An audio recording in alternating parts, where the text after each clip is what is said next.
Good evening, viewers. I'm very sorry for coming online late. We had a power blackout. We have been having a power blackout for the last 38 minutes. Sorry for that. It was something beyond our control. Nonetheless, we are going to carry on. Sorry, and it's going to take us about 45 minutes or less to complete the lecture of today. Thank you very much for being patient and waiting for me to come online. I can see Eketro Kebawese. I think this is from Botswana. Is online. Thank you very much for being patient. I'm going to do the lecture first. I will do the lecture. I will speak, go through the slides, all of them, and once I am through, I will be much pleased to respond to your questions and also give you time to make comments. You would have realized that in forensic investigation, it is like the business of sharpening one another. You might be knowing something which I do not know. I cannot claim to be annoyed all. So at the end of the lecture, I would like you to come online and make a comment, do an addition or a subtraction from what I should have lectured on, or ask a question for clarification. I will be there ready to answer all your questions. I can see FCIP Chikweni from Zambia is also online. Thank you very much, FCIP Chikweni from Zambia. I'm going to lecture on forensic investigation methodology. Forensic investigation methodology. Forensic investigation is a very important process that influences how cases go in court or at the disciplinary committee. For without effective and efficient gathering, analysis, and presentation of evidence, prosecution or defense fails. Many cases in court fail because number one, because investigation was not thorough. The investigation was not thorough. Evidence, verifiable and irrefutable evidence, was not corrected, and therefore prosecution or defense will fail. You would have noted that the forensic investigation is not just done for prosecution, but it can also be done for the defense. If you have a court case and you feel it is unfair against you, is unfairly instituted against you, or if you want to correct enough evidence on your defense, you can seek the advice and the services of forensic investigator, a CFIP, to do the counter investigation and come up with counter evidence for your defense. That is why I'm saying that without carrying out efficient and effective forensic investigation, either prosecution will fail or the defense will fail, depending on whose service the investigator was working. This is why I must discuss with you the methodologies, or the methodology that is used to ensure that evidence is complete as well as verifiable and above all irrefutable. What is methodology? I would define methodology in the context of investigation as a set of techniques, procedures that are used in gathering evidential investigation information or material. Methodology. The word methodology comes from the word method. Method. Method is the way of doing things, and this involves procedures and techniques. Methodologies used in forensic investigation, according to me, are as follows. These are the methodologies that you can use to gather information as much as you wish, as much as practicable, so that you have enough evidence that can withstand the scrutiny of the legal process and therefore come to your support. Support your case. Number one, information mining. Under information mining, I will shortly discuss data mining and then documentary evidence gathering and examination. Number two, analysis. I will discuss analysis. The analysis, and what you will note is that analysis follows immediately after data correction and evidence correction. I can say we have been joined by Joel from Uganda.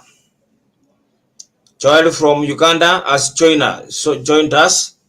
Joel from Uganda, welcome to the lecture. Let us continue. I was saying that analysis immediately follows after data mining and a documentary evidence gathering and examination. And then number three, what follows in number three is observation. Observation is another method of correcting evidence, because you cannot work as if you are blindfolded. You will be using your eyes and other senses to correct evidence around you. I'm going to comment briefly about observation as one of the investigation methodology. Number four, surveillance. Under surveillance, we have covered and offered. Covered means secret, and offered means open or obvious. Number five is tracing. I'm going to discuss briefly how tracing as an investigation technique can work to give us evidence, concrete evidence that we need for our investigation, for the purposes of our investigation. Then finally, I will come to interviewing. When you are talking about investigation methodology, you cannot conclude anything before you talk about interviewing. Interviewing is one of the investigation methodologies. It's one of the techniques that can be used for investigation.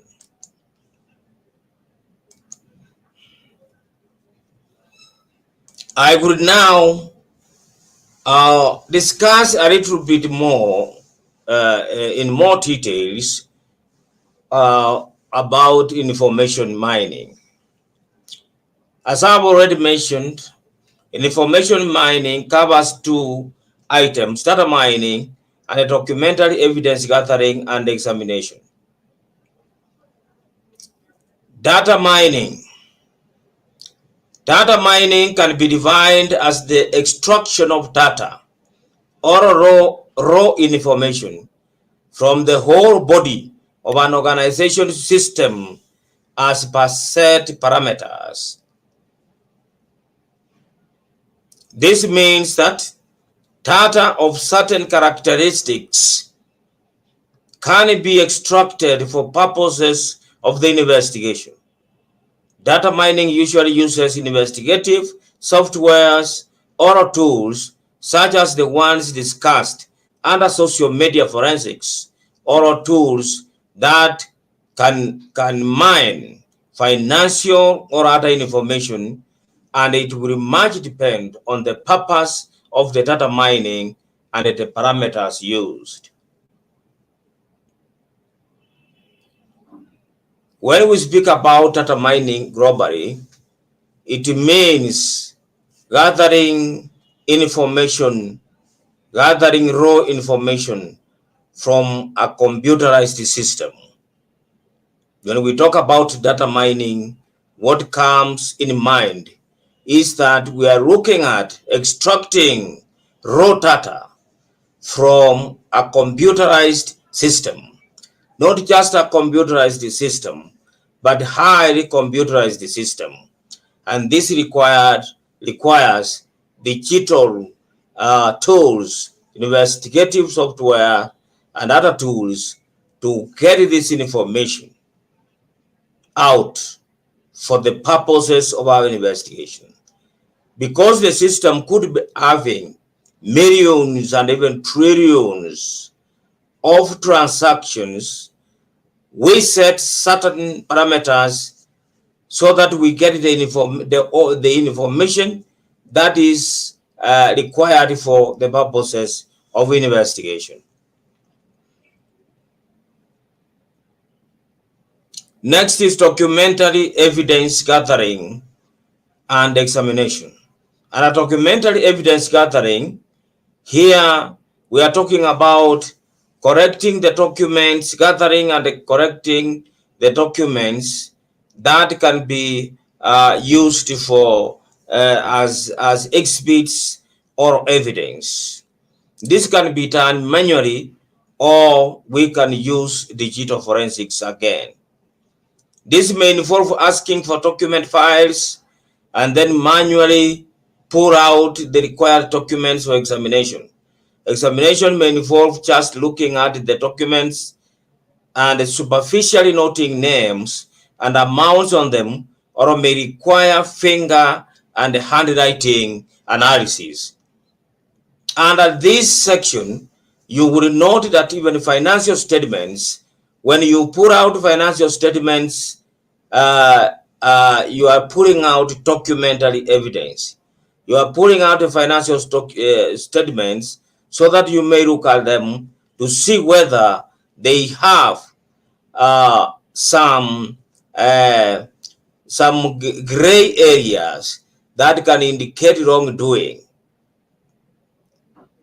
You will note that the financial statements pulled out of an organization system, whether computerized or manual, are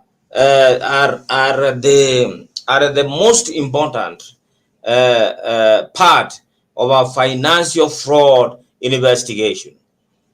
And as you will learn shortly, because we will be doing a presentation on financial statement fraud, as you learn from there, is that financial statement fraud is the most devastating types of frauds that affect organizations and even drive many and even uh, uh, major organizations, large organizations out of business, because financial statement fraud is perpetrated by senior and top executives of an organization, and therefore they defraud more billions and even trillions. Because if the top is defrauding, you do not expect a senior executive to defraud the organization of just 100 or just 1,000 or just a million. They defraud in terms of multiples of billions. And that is why financial statement fraud, when perpetrated, it usually drives organizations out of business or into bankruptcy or insolvency.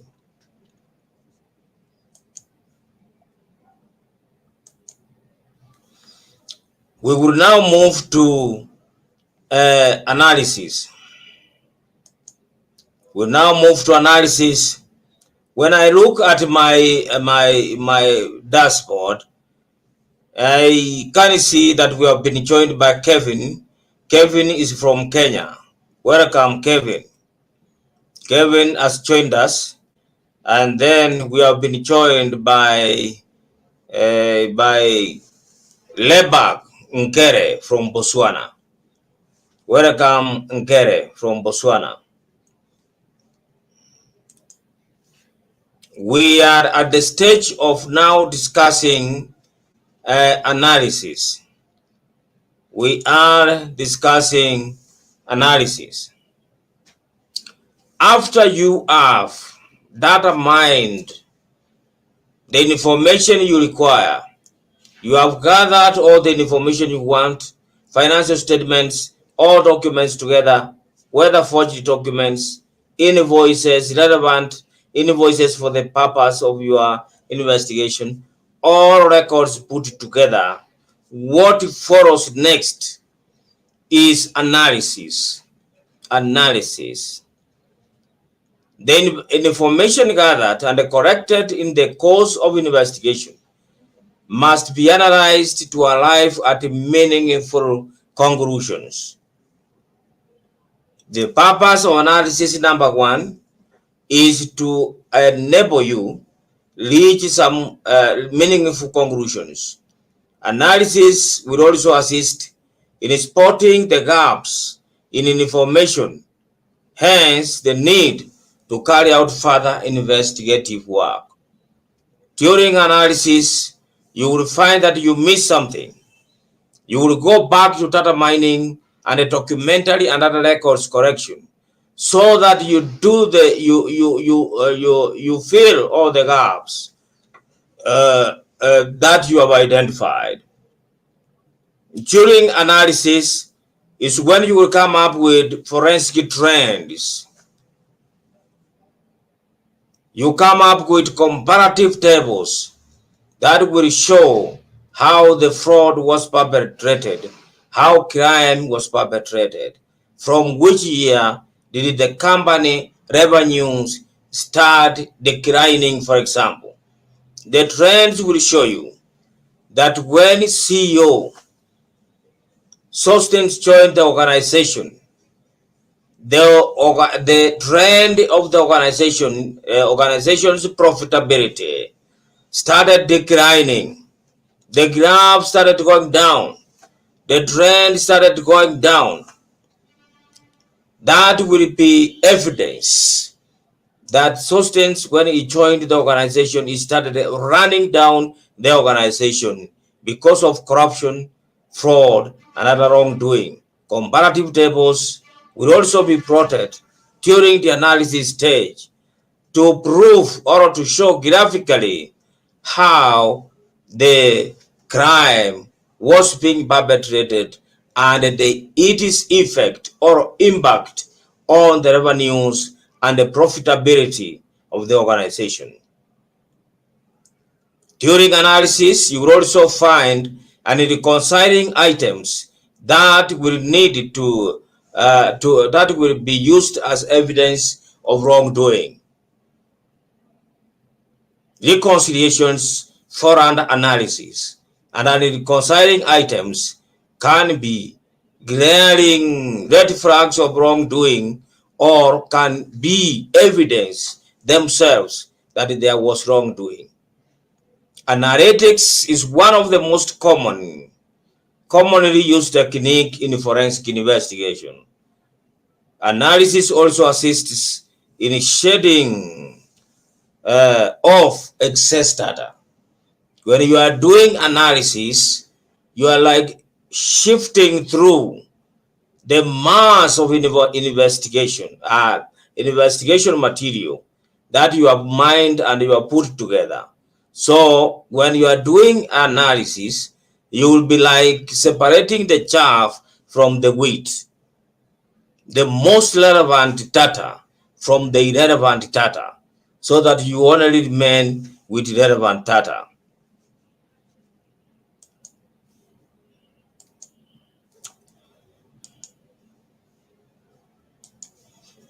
Observation.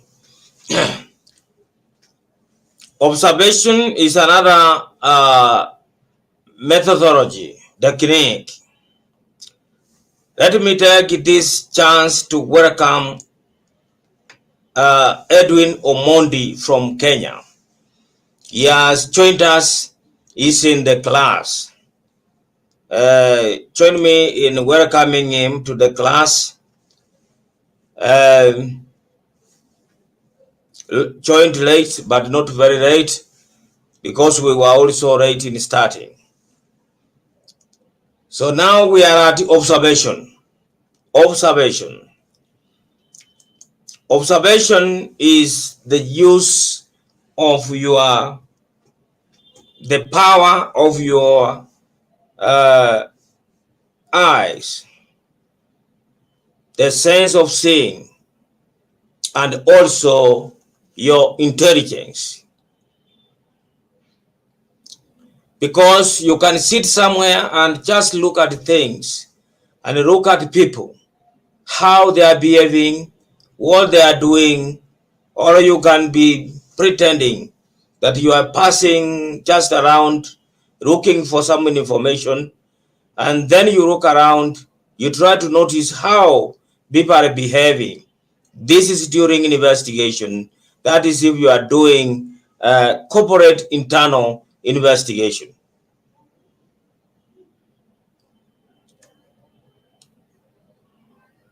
You will note that staff are trying to avoid you as the auditor or forensic investigator. Why?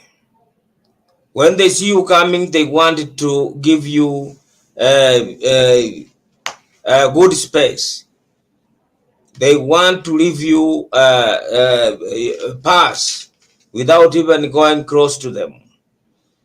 This could be an indicator that they are under instruction to avoid an investigator, or they are guilt and therefore they don't want to come near you.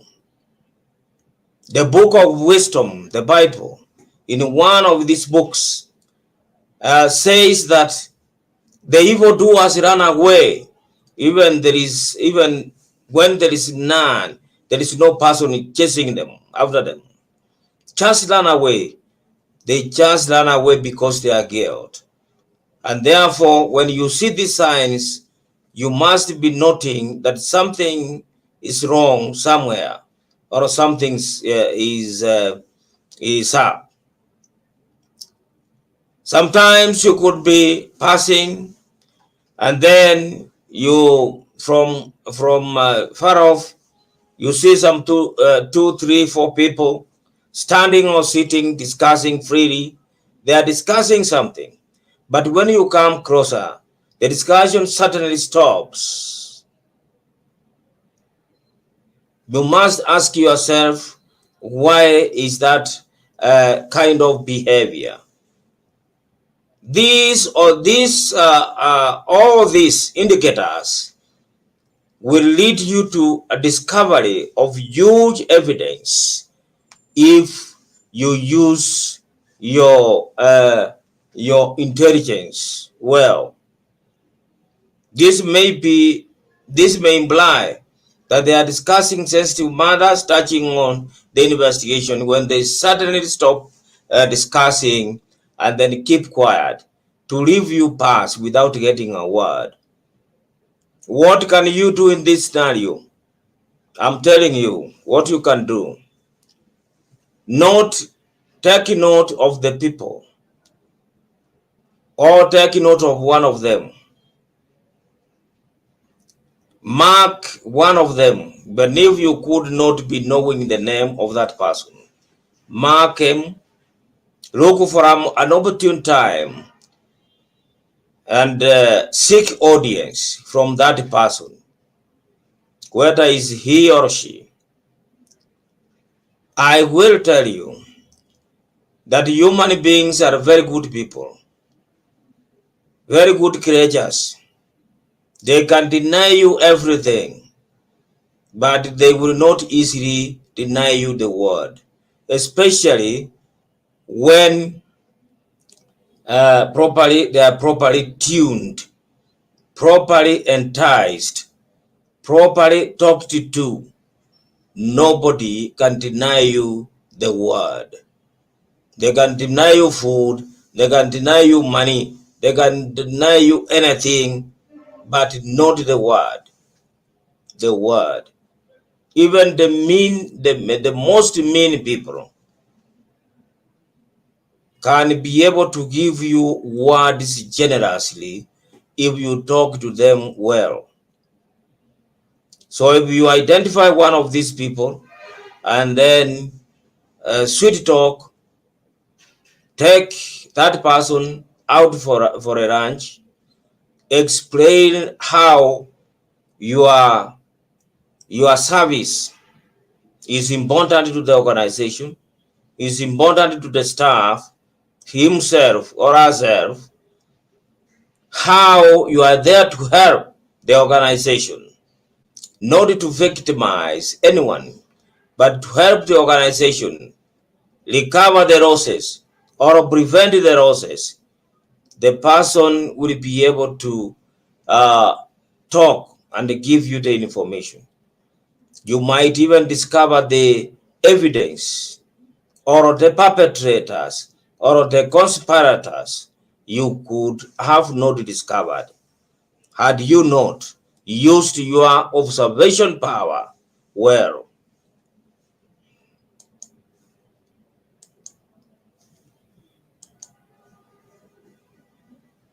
Next, I'm going to discuss surveillance.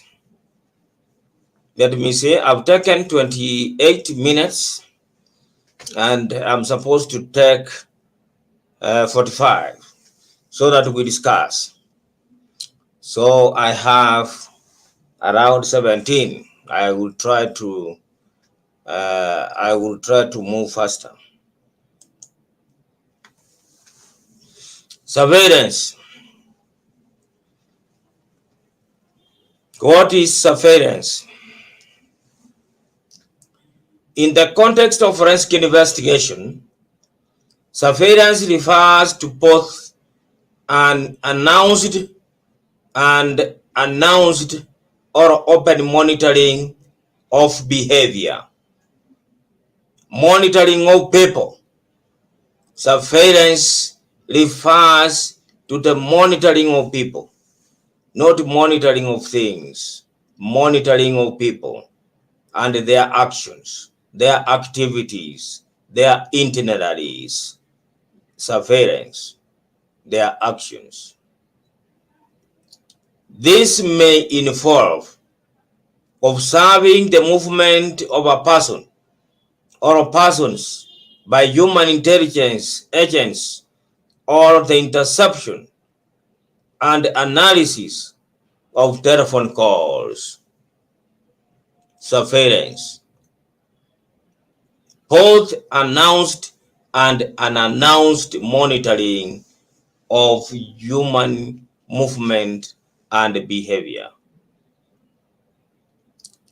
This kind of technique is used in complex cases.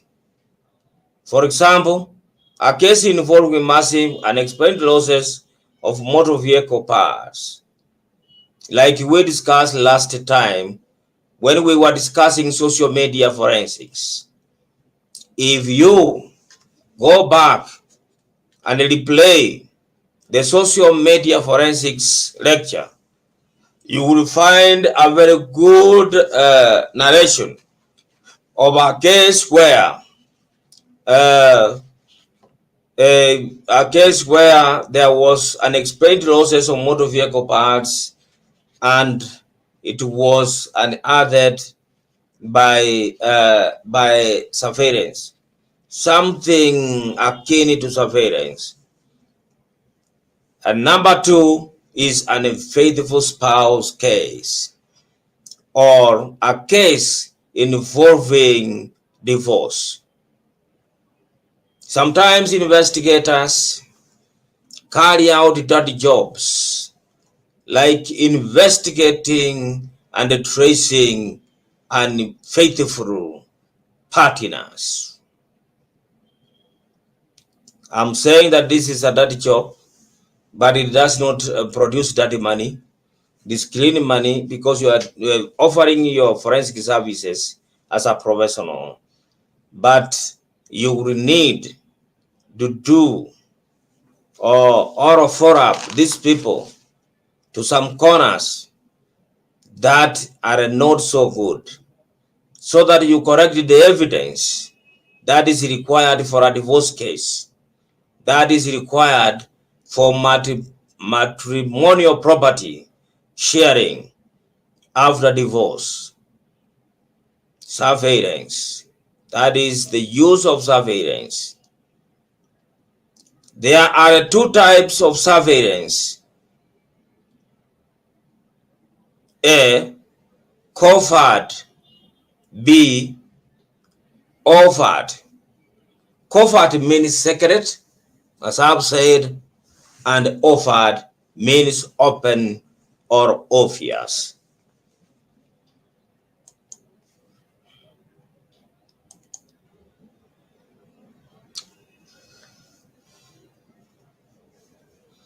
I want to check whether there is any new person who has joined us. I can see that there is none. Therefore, we continue with our lecture. Covert surveillance. Covert surveillance occurs when someone or something is being observed without knowledge,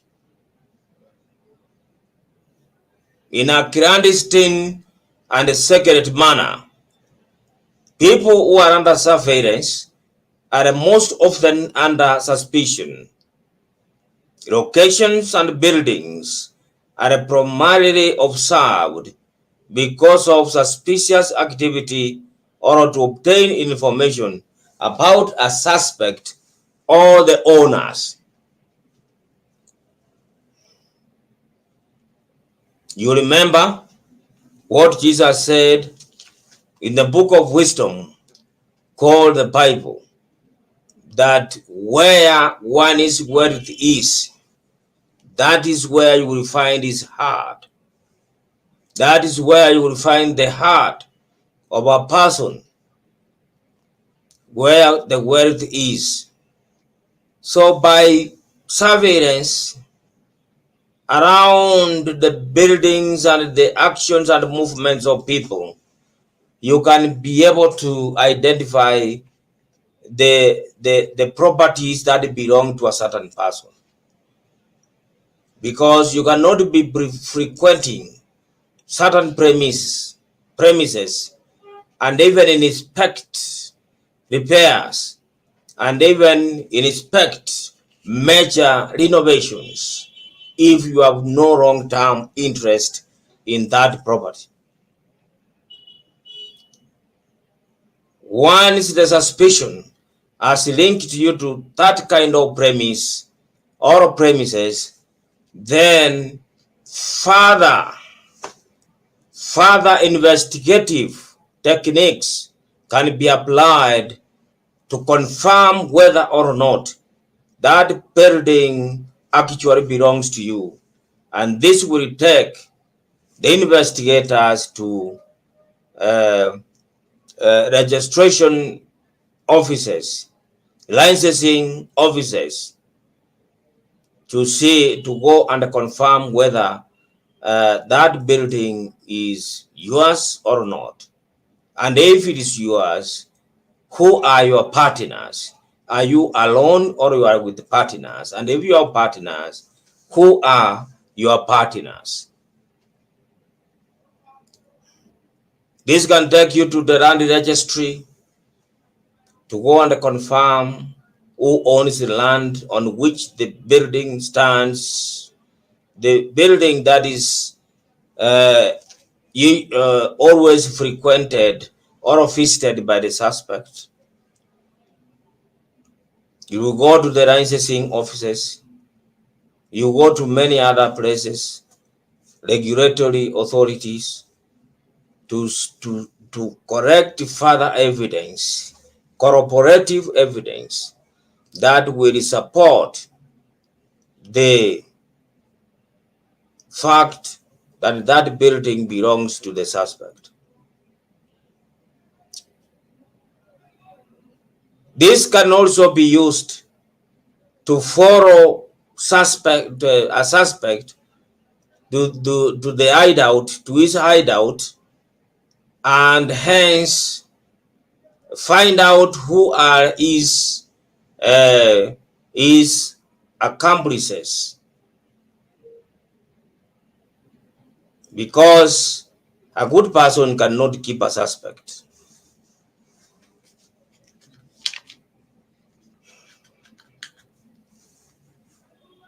So if this person goes to hide somewhere, the people he's hiding with must be knowing him well, must be knowing what he's doing and what he is involved in.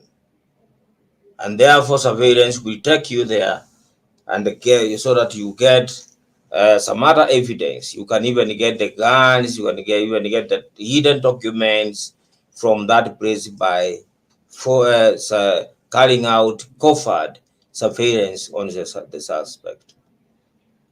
This technique is, however, very dangerous, since the person being monitored may detect it and counterattack the investigators.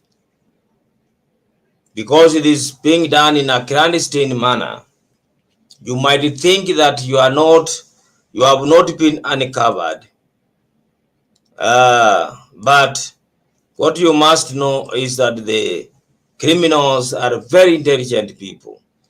And if you are not carrying out your business in a very intelligent manner, highly intelligent manner, if you leave tracks, if you indicate, you give out indicators that you are carrying out the covert surveillance, and the person you are investigating discover, then they can lay trap for you and eliminate you. When we started from the beginning, I said that investigation is not for the faint-hearted, it's for the brave. Why?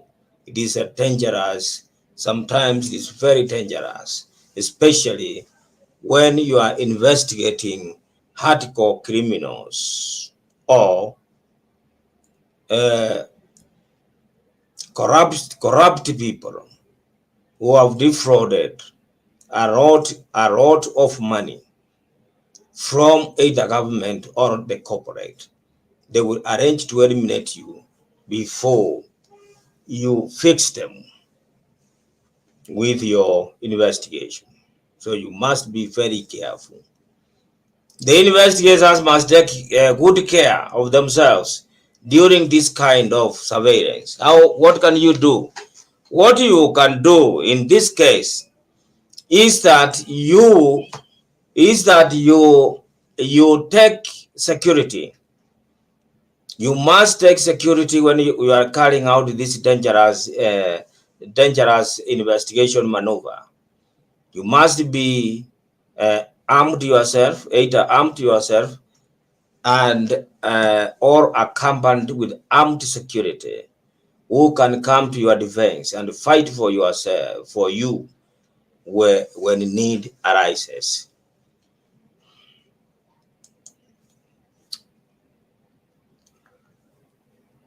Oh, I can see there is a comment, a question from Edwin Omondi. How is it easy to get information from other authorities, e.g., lands registry, in the case of covert surveillance?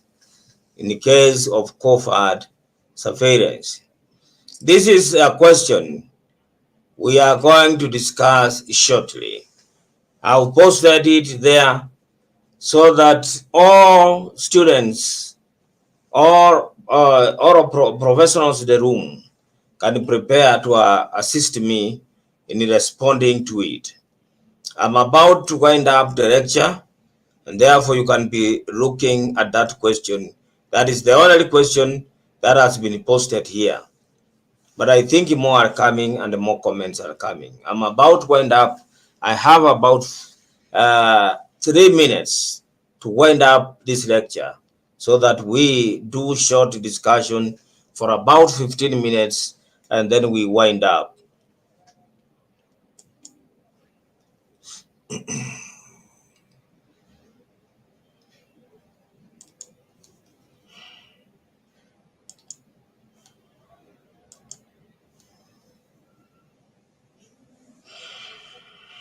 Next is offered surveillance. What is offered surveillance? Offered surveillance is complete opposite of the covert surveillance already discussed above. It is performed using devices that are visible and obvious, or with warning that the suspects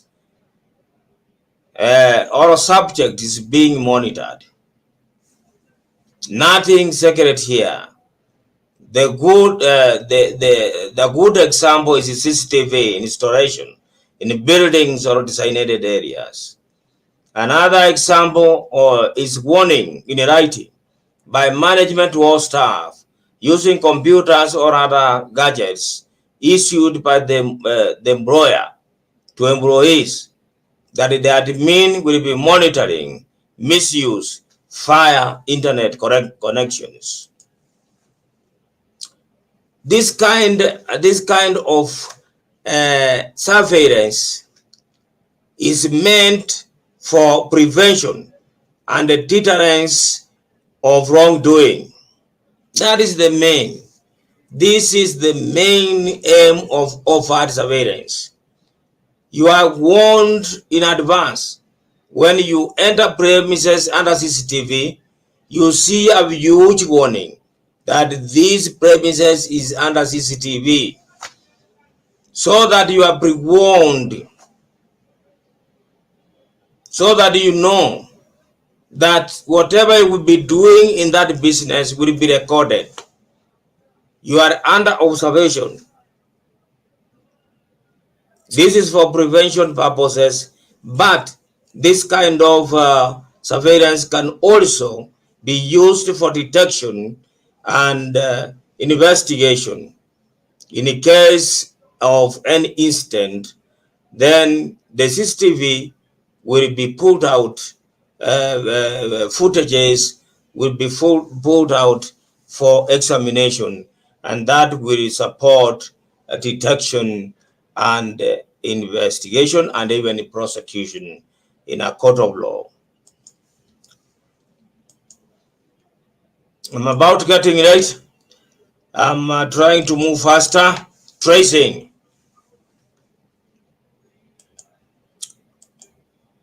Tracing is another technique when used together with surveillance can be used in forensic cases involving hidden assets like in corruption and matrimonial disputes. Tracing here means that now you are following up a person, not just monitoring, but you are monitoring as well as following up a person. When you are doing tracing, you can follow up a person from the city of Nairobi to the coastal city of Mombasa, for example. You can follow up a person from Kenya to Botswana, for example. You can follow up a person from Uganda to Nigeria, for example. Tracing means following up the suspects to see where they are going, what they are doing, and with whom they are doing whatever they are doing. This is a technique which can be used to investigate across borders, identify assets hidden outside the country, hidden within and outside the country. Tracing is used where recovery is envisaged. Last not least is interviewing. You cannot carry out the investigation and complete it well without interviewing of either the victim, the suspects, or the witnesses. Interviewing is what concludes the investigation and evidence gathering. Interviewing is where you get the word, and the word is what completes the story. Because documentary evidence might be having gaps, might be raising questions which cannot be answered by the documents themselves. We saw this when we were discussing interviewing, that for instance, a forged check cannot explain to you why it was forged. It will tell you the person who forged it. It will tell you the person who signed it, forgery, the amount that was put on it, where it was drawn. It will tell you, but it will not explain to you why it was forged. So interviewing the suspect will tell you why he forged that check. Was he under pressure from a medical bill? Was he under pressure from drugs? Was he under pressure from the other pressures of life, like food bills and other things? That is where you will get the word that will complete the story, and then you do your report and present it to the client, ready to testify either before a disciplinary committee or in a court of law. That is the end of my lecture, and what you will notice that this kind of lectures and training are just like opening your eyes, so that as a good student of forensic investigation, you can research more, you can investigate more, you can find out more on these things, so that you become more proficient.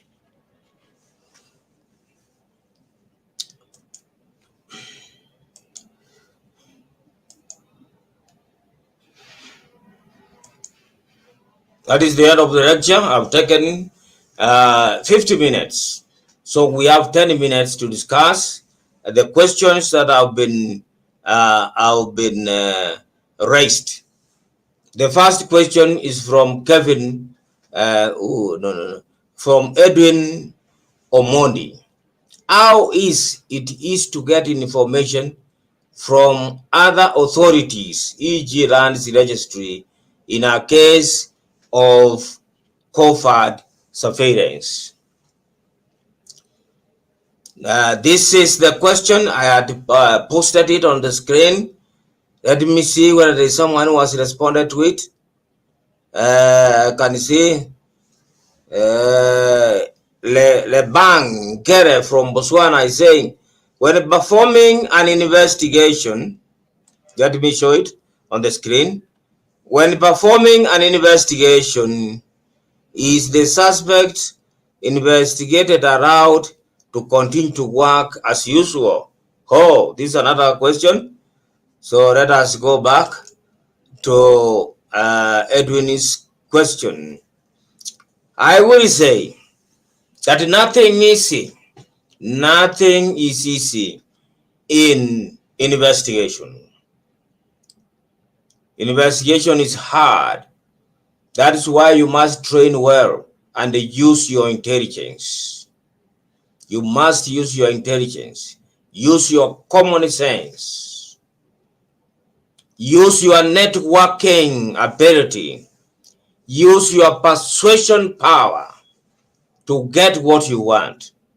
It is not easy to get information from Rand's registry undercover. But if you have a strong suspicion that the property belongs to the suspect, then you can go to court and take a court order so that you get all the searches through a court order.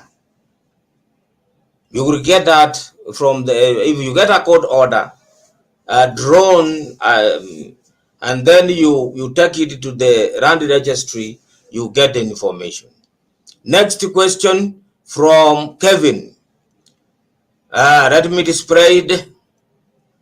There you are. What are some of the ways you can use to connect with law enforcement officers because it is of need when it comes to such cases of covert surveillance? Oh, it is not difficult.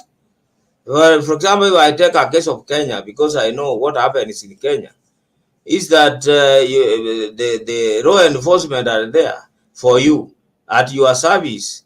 In fact, here they are called, they say that they are at the service of all.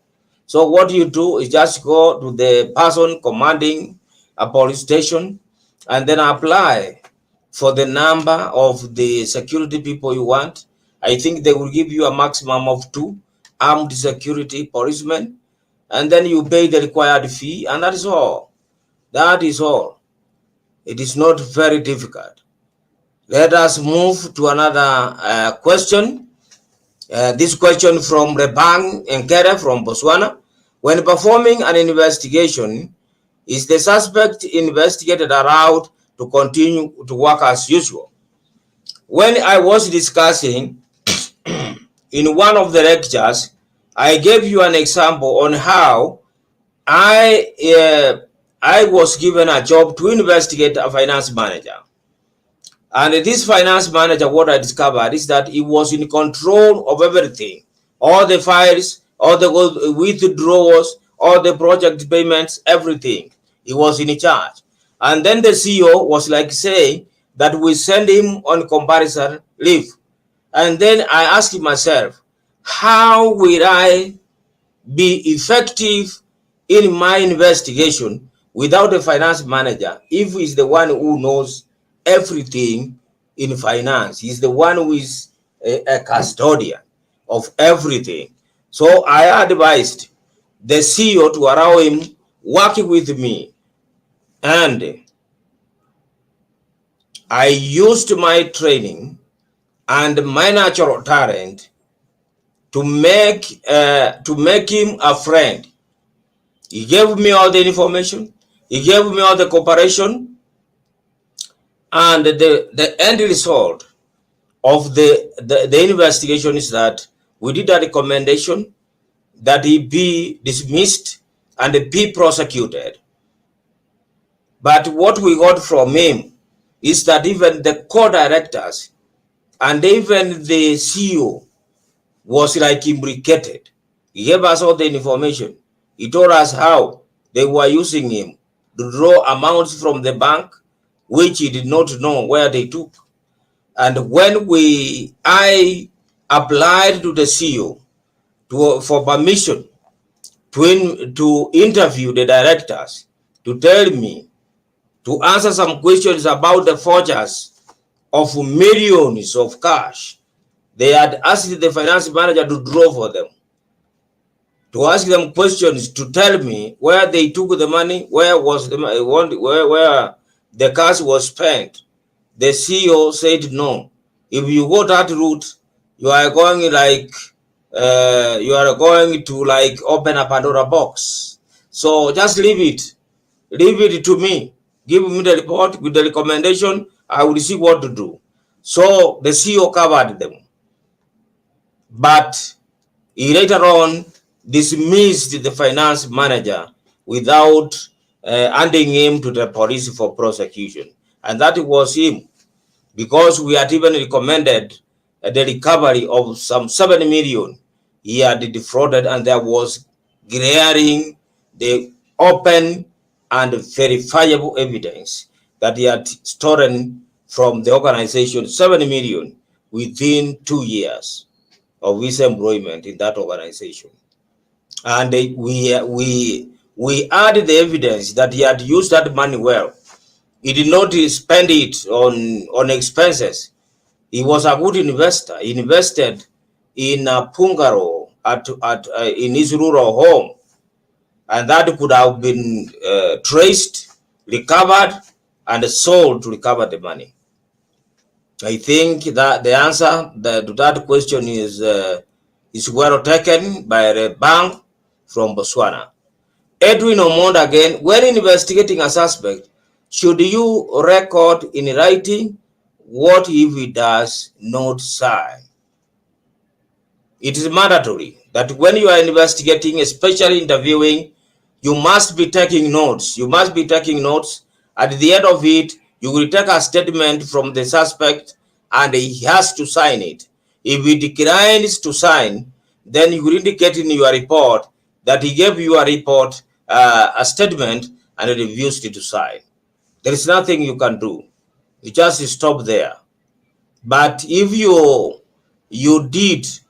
if you have gone through the interviewing stage, the interviewing stage as well, you will see that I advise that you must make the suspect your friend.